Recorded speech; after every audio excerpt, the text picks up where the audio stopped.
नमस्कार साथियों, मैं हूँ खुशी ओझा और आज हमारे साथ है अल्पना सुहासिनी जी, जो कि एक लेखिका है और साथ ही वो आकाशवाणी से जुड़ी हुई हैं, साथ ही एक अभिनेता भी हैं।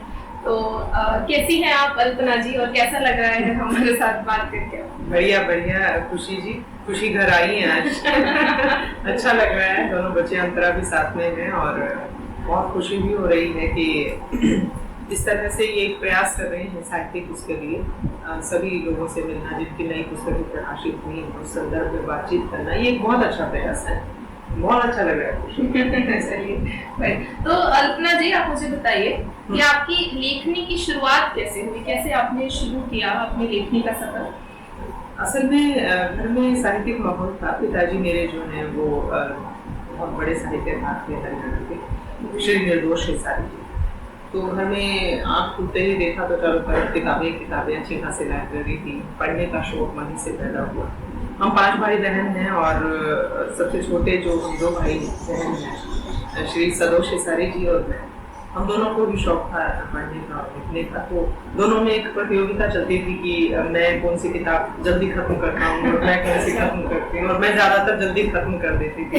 तो भाई कहते थे वो तो ध्यान से नहीं पढ़ती। जो है वो हमारे साथ ही है।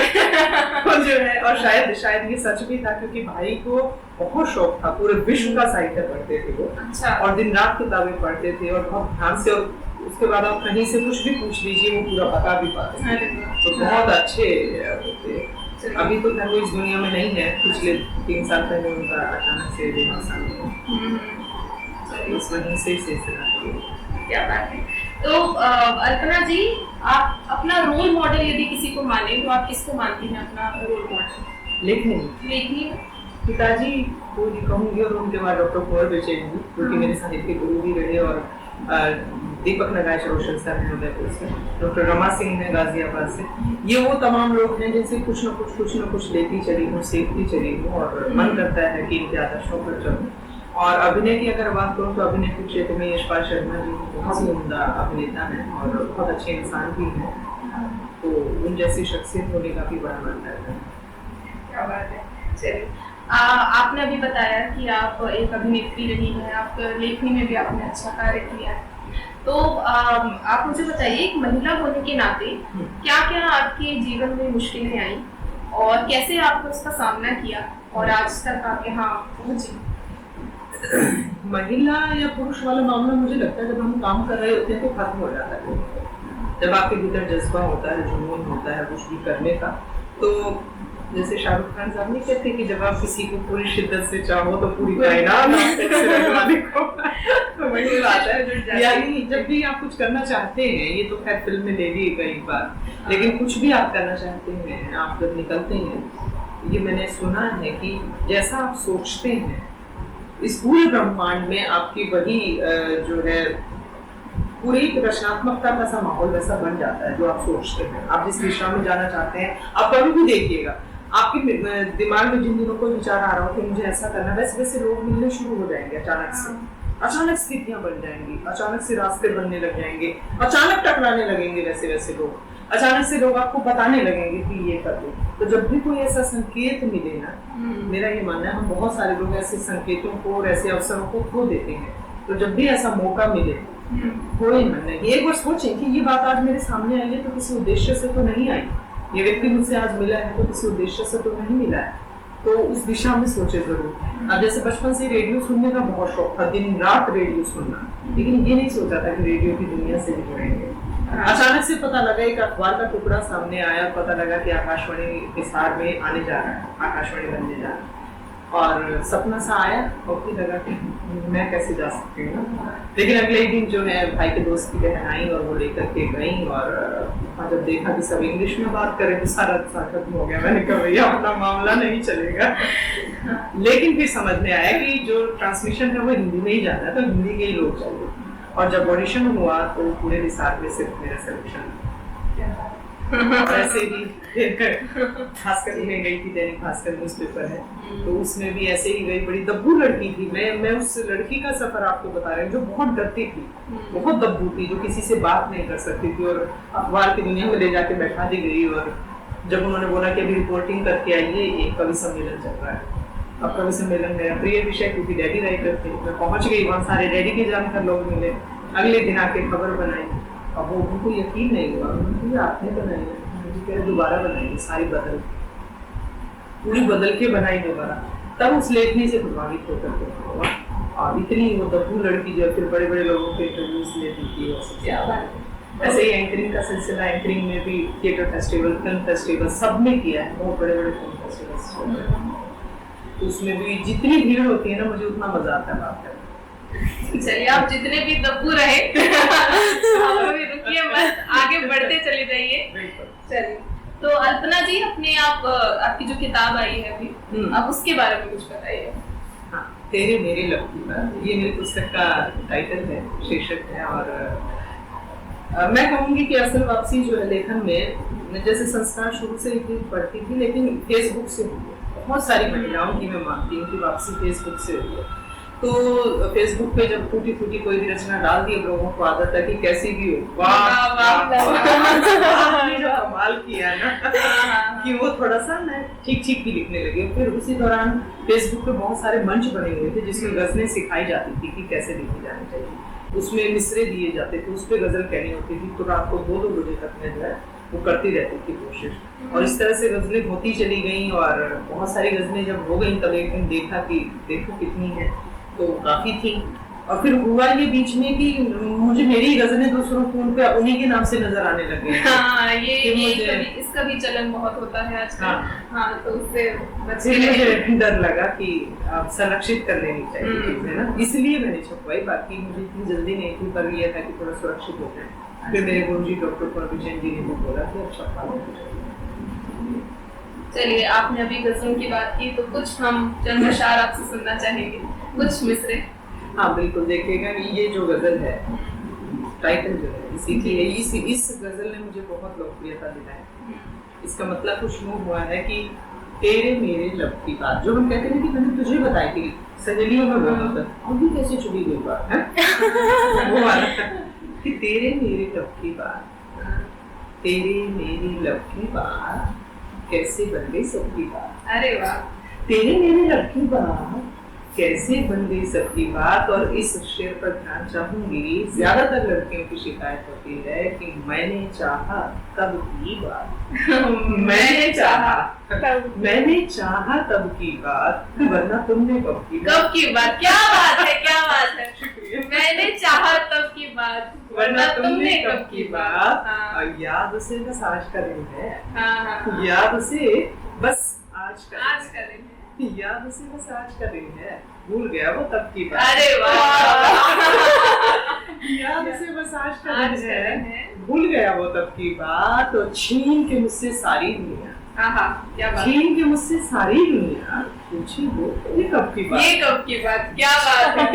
छीन के मुझसे सारी दुनिया, पूछिए वो ये कब की बात। और हमारे यहाँ जो खाप पंचायतें होती हैं, खासकर हरियाणा और पश्चिमी उत्तर प्रदेश में, तब कहती हूँ कि फिर पंचायत बैठ गई, फिर पंचायत बैठ गई, होगी बेमतलब की बात। क्या बात है। फिर पंचायत बैठ गई, होगी बेमतलब की बात। और ये जो धर्म और मजहब को लेकर झगड़े होते हैं कि अपनापन भी खो बैठोगे, अपनापन भी खो बैठोगे, छोड़ोगी मजहब की बात। अरे वाह। अपनापन भी खो बैठोगे, छोड़ोगी मजहब की बात, तेरी मेरी लब की बात, कैसे बन गई सबकी बात। क्या बात है। बहुत शुक्रिया। एक बार मैंने लिखा था कुछ, तो वो गीत है, लेकिन गीत का एक जो आपको छंद है वो मुझे याद आ रहा है। इसी आपने जो बात की उसके ऊपर कि हथेली को सर पे रखे बोलते हो, हथेली को सर पे रखे बोलते हो, सनम बोलते हो, कसम बोलते हो। हथेली को सर पे रखे बोलते हो, कसम बोलते हो, सनम बोलते हो, कसम बोलते हो, फिर बोलते हो निभाना ही क्यों है, मीरा को मीरा बनाना ही क्यों है। फिर बोलते हो निभाना ही क्यों है, मीरा को मीरा बनाना ही। क्या बात, अच्छा लिखते हैं। धन्यवाद।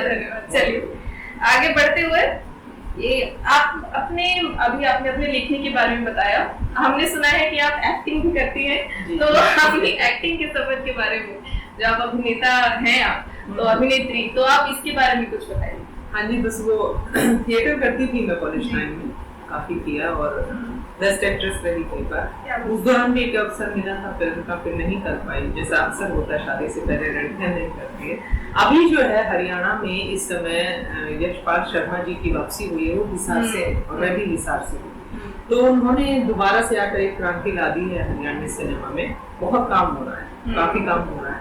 तो वहाँ पर फिर जो है पहली जो फिल्म मैंने की एसपी चौहान, उससे पहले एक गाना किया था माँ करके, और फिर वो एसपी चौहान फिल्म की, तो उसमें जिमी शेरगिल और यशपाल शर्मा जो थी, तो पड़ोसन का किरदार था। यशपाल जी ने बोला इतना छोटा सा रोल करो, ठीक है सर, तो तब गए थे, तो तब किया उसमें। और वो एक तरह से टेस्टिंग भी हो गई, कहीं ना कहीं मेरी स्क्रीनिंग हुई एक तरह से। उसके बाद जो है फिर छलांग फिल्म की थी राजकुमार राव जी की, और तीसरी जो दादा लक्ष्मी फिल्म की, और दादा लक्ष्मी फिल्म में दादा लक्ष्मी की वाइफ का कैरेक्टर काफी मजबूत फिल्म बनी है, 60 से ज्यादा अवार्ड हो चुकी है। उसके बाद अभी जो है 2 वेब सीरीज की हैं, वो जल्दी ही रिलीज होंगी, और एक जो है बॉलीवुड की फिल्म है जिसमें रणबीर कपूर का। क्या बात है।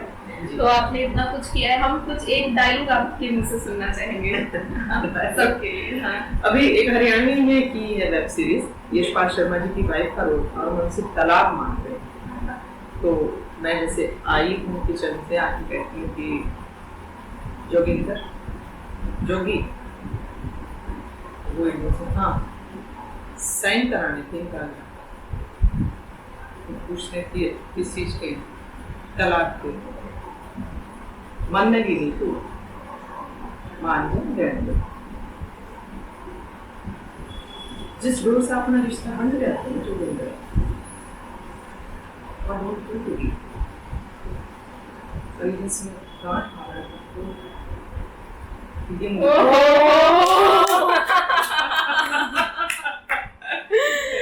हो गई थी।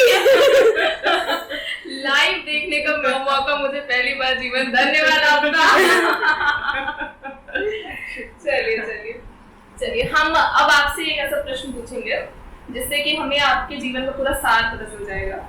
आप अपने जीवन में सबसे बड़ी उपलब्धि अगर किसी को माने, या किसी चीज को माने, या किसी व्यक्ति को माने, तो आप किसको मानती हैं सबसे बड़ी उपलब्धि आपके जीवन की अभी तक के सफर? तो मेरी माँ की खुशी को मानती हूँ। अरे वाह। जब भी मैं कुछ करती हूँ, जैसे मेरी माँ फिल्म देखने गई एसपी चौहान, बहुत छोटा सा रोल था, लेकिन माँ इतना गर्वित हुई, मैं थी नहीं वहाँ पे, और माँ ने देखी थी, तो बेटा बाबरी सी लग गया कहाँ पहुँच गई है बेटा, मैं तो सीना छोड़ा गया। मेरी हर कोशिश कहीं ना कहीं ये रहती है कि किताब भी मैंने इसीलिए छपवाई थी, माँ के सामने, माँ के हाथ में माँ की खुशी मुझे सबसे ज्यादा है। मैं चाहती हूँ उनका मस्तक कभी झुके नहीं, एक लड़की के लिए, एक महिला के लिए सदैव अपने परिवार का मस्तक ऊंचा करना ही बस उसके जीवन का लक्ष्य होता है। कोई एक संदेश जो आप युवा लेखकों को देना चाहिए? हाँ, लेखक कहें, रचनाकार कहें, कवि कहें, शायर कहें, या मैं जो मेरे फील्ड है, जैसे कि पत्रकारिता में भी जो बच्चे जा रहे हैं, या एंकरिंग में जो बच्चे जाते हैं, मैं एंकरिंग भी करती हूँ।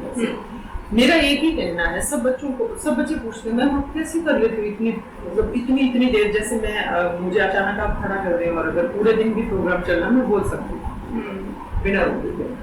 तो वहाँ भी वो ये ही सवाल करते हो लेखन में भी कि आप कैसे लिख लेते हो। मुद्दा ये है कि आपने अपने भीतर क्या भेजा, आपने कितना पढ़ा, आप पढ़ते कितना।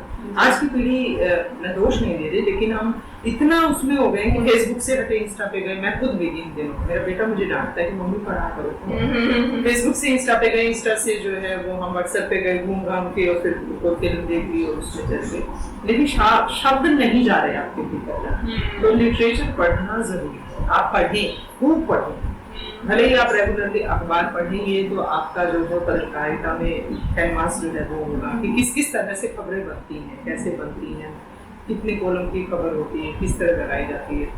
और शब्द जो इकट्ठे होंगे तो आपको अचानक कोई भी कहीं भी कह देगा ना, आप जिंदगी में कभी मात नहीं खाओगे। मैं सच कह रहा है, कोई भी कहेगा ना जी ये करना है, कर मतलब आप बोलो अचानक से। अगर आप अपनी बात को ही अभिव्यक्त न कर पाए और आपके पास तब शब्द ही नहीं है, तो फिर आपने जीवन में क्या कमाया? सही बात। पढ़ना जरूरी है बच्चों, चाहे आप एंकरिंग करें, चाहे आप एक्टिंग करें। एक्टिंग के लिए भी पढ़ना जरूरी है। जब आप कोई कहानी पढ़ रहे होते हैं, कोई उपन्यास पढ़ते हैं, आप उसकी संवेदनशीलता को समझते हैं, उसके मर्म तक पहुंचते हैं। आप जो डायलॉग उसमें होते हैं, संवाद होते हैं, आप मन में आपके चल रहे होते हैं, वो बिल्कुल वो एक्टिंग कहीं ना कहीं आपके भीतर जा रही होती है। पढ़ना बहुत जरूरी, रीडिंग हैबिट पढ़ें, खूब पढ़ें, खूब पढ़ें। हरिवंश राय बच्चन जी मेरे पिताजी के साहित्यिक गुरु रहे। वो एक मतलब अक्सर पत्र लिखते थे, तो एक पत्र में उन्होंने लिखा था कि निर्दोष जी 1000 पंक्तियां पढ़ो तब एक पंक्ति लिखो। तो ये कोशिश होनी चाहिए। तो दोस्तों पढ़ते रहिए, लिखते रहिए। हाँ। और केवल स्कूल के लिए, कॉलेज के लिए मत पढ़िए, अपने जीवन के लिए भी पढ़िए। तो ये थी अल्पना सुहासिनी जी हमारे साथ। धन्यवाद आप सभी का हमारे साथ जुड़ने के लिए। बहुत शुक्रिया खुशी जी, और आपको भी बहुत बहुत शुभकामनाएं। आप बहुत अच्छा काम कर रही हैं, अंतरा भी आपके साथ बहुत अच्छा काम कर रहे हैं। बहुत शुभकामनाएं।